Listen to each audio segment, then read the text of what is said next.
Hi, మీలో ఎవరికైనా political, personal, professional, business, motivational, spiritual ఎలాంటి వీడియోస్ అండ్ ఇంటర్వ్యూస్ కావాలన్నా స్క్రీన్ మీద డిస్ప్లే అవుతున్న నెంబర్స్ను కాంటాక్ట్ చేయండి.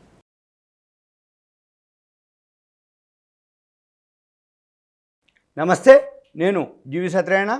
ఈరోజు 31/12/2021 శుక్రవారం. Weekend closing, monthly closing. F&O మాత్రం జనవరి 2022 ఓపెనింగ్ డే. ఇక తర్వాత ఇవాళ ఏం జరిగిందో ఎలా జరిగిందో చూద్దాం. ఈరోజు జనవరి ఏదైతే F&O ఓపెనింగ్ అయిందో మార్కెట్ పాజిటివ్లో ఓపెనింగ్ అవ్వడం జరిగింది. 450.50లో BSE సెన్సెక్స్ అంటే పాజిటివ్లో క్లోజ్ అయ్యి 58,253.82. నిఫ్టీ వచ్చి 150.05 17,354.05 పాయింట్లో క్లోజ్ అవడం జరిగింది. బ్యాంక్ నిఫ్టీ వచ్చి 418.10 35,481.70లో క్లోజ్ అవడం జరిగింది. తర్వాత ఈరోజు నిఫ్టీ వచ్చి ఈ 50లో ఏవైతే ఉన్నాయో 50లో 45 ప్లస్ 5 మైనస్లో క్లోజ్ అవడం జరిగింది. ఇక సెన్సెక్స్ వచ్చి 30లో 26 ప్లస్ మైనస్ 4లో క్లోజ్ అవడం జరిగింది. తర్వాత బ్యాంక్ నిఫ్టీలో 12లో ప్లస్ 10 మైనస్ 2. ఇక నెక్స్ట్ ఈరోజు న్యూస్ వచ్చి పవర్ గ్రిడ్ 322 కోట్లకి ప్లాన్ చేస్తుంది data centre business power grid. తర్వాత బయోకాన్ కంపెనీ ల్యాంటస్ ఇన్సులిన్ ఏదైతే ఉందో అది పేటెంట్స్లో అది US కోర్టులో విన్ అయింది. సనాఫీ మీద, సనాఫీ అని మల్టీనేషనల్ కంపెనీ, దాని మీద బయోకాన్కి ఇన్సులిన్ ఏదైతే పేటెంట్ ఉందో ఇది డెసిషన్ దీనికి ఫేవర్గా రావటం జరిగింది పేటెంట్ మీద బయోకాన్ కంపెనీకి.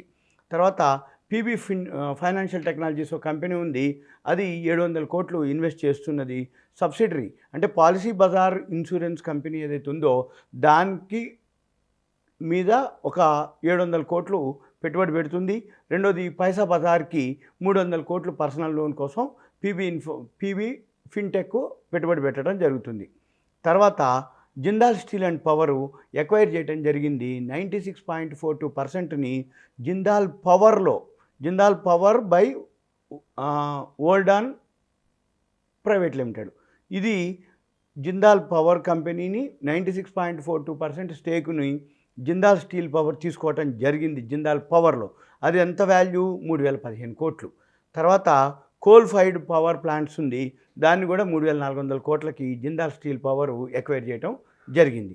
తర్వాత SBI 9.95% stake India international exchange IFSC, అందులో 9.95%ని స్టేక్ తీసుకోవడం జరిగింది 30.65 కోట్లకి SBI.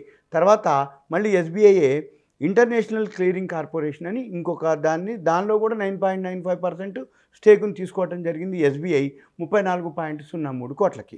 తర్వాత టైమ్ టెక్నోప్లాస్ట్ కంపెనీ ఉంది, దానికి 80 కోట్లు ఆర్డర్ రావడం జరిగింది పబ్లిక్ సెక్టార్ గ్యాస్ డిస్ట్రిబ్యూషన్ కోసం. టైమ్ టెక్నోప్లాస్ట్కి 80 కోట్లు ఆర్డర్ రావడం జరిగింది పబ్లిక్ సెక్టార్ గ్యాస్ డిస్ట్రిబ్యూషన్కి. తర్వాత టెక్ మహీంద్రా ఎక్వైర్ చేసింది 100% స్టేకు US బేస్డ్ కంపెనీని Allyis group $125 million. Tech Mahindra acquire చేసింది 100% స్టేకు దేన్ని US బేస్డ్ ALLYIS ఎలీస్ గ్రూపుని $125 మిలియన్. తర్వాత Zydus Cadila US FDA permission రావడం జరిగింది జైడస్ క్యాడిలాకి. తర్వాత టాటా మోటార్సు ఎలక్ట్రిక్ వెహికల్స్కి సబ్సిడీ చైనాలో 2022కి అవకాశం ఉంది. ఎలక్ట్రిక్ వెహికల్స్ సబ్సిడీ వస్తుంది చైనాలో, ఏది టాటా మోటార్స్ వాటికి. తర్వాత రిలయన్స్ ఇండస్ట్రీస్ 100% ఎక్వైర్ చేయడం జరిగింది UK company sodium ion battery tech provide Faradion UK.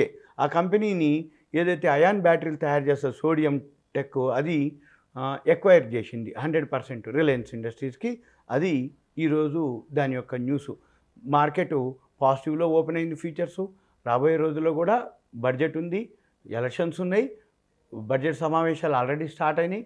కాబట్టి మార్కెట్ పాజిటివ్లోనే ఉండే అవకాశాలు ఉన్నాయి. నేను మరలా ఇంకొక వీడియోతోటి మీ ముందు కలుస్తాను. సుమన్ టీవీ ప్రేక్షకులకి ధన్యవాదాలు. న్యూ ఇయర్ శుభాకాంక్షలు.